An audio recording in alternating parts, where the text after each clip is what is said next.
এবারে দীপিকার বেবি বামকে নকল বলে কটাক্ষ, কড়া জবাব রণবীরের। গত সোমবার লোকসভা নির্বাচনে ভোট দিতে প্রকাশ্যে এসেছিলেন বলিউড অভিনেতা রণবীর সিং এবং তার স্ত্রী অভিনেত্রী দীপিকা পাডুকোন। সাদা ঢিলেঢালা টি শার্টে দীপিকার স্ফীতুদর ছিল স্পষ্ট।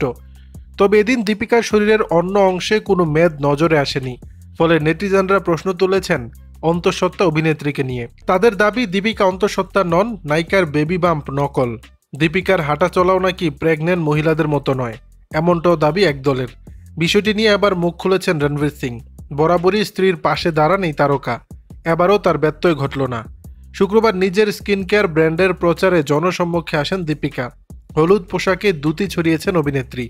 স্ত্রীর সেই ছবি নিজ ইনস্টাগ্রাম অ্যাকাউন্টে শেয়ার করেছেন রণবীর, যার ক্যাপশনে নিন্দুকের উদ্দেশ্যে তিনি লিখেছেন, বুরে নজরওয়ালে তেরা মুখ কালা।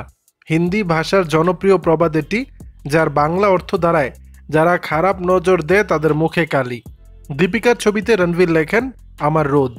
বউয়ের প্রশংসায় পঞ্চমুখ রণবীর এখানেই থামেননি, তিনি আরও লেখেন, উফ কেয়া কারু মে মার যাও। প্রকাশিত সেই ছবি ও ভিডিওতে দীপিকার মাতৃত্বকালীন জেল্লা ফেটে পড়েছে। হালকা মেকআপ আর বাঁধা চুলে মোহময়ী ছিল নায়িকা। কানে হীরা আর মুক্তার ছোট্ট দুলে তারকাকে দেখতে অসাধারণ লাগছিল। আগামী সেপ্টেম্বরে প্রথম সন্তানের প্রত্যাশা করছেন বলিউডের জনপ্রিয় দম্পতি। এর আগে ফেব্রুয়ারিতে দীপিকা অন্তঃসত্ত্বা হওয়ার কথা ঘোষণা করেন। দর্শক, বিষয়টি নিয়ে আপনাদের মতামত জানাবেন নিচের কমেন্ট বক্সে।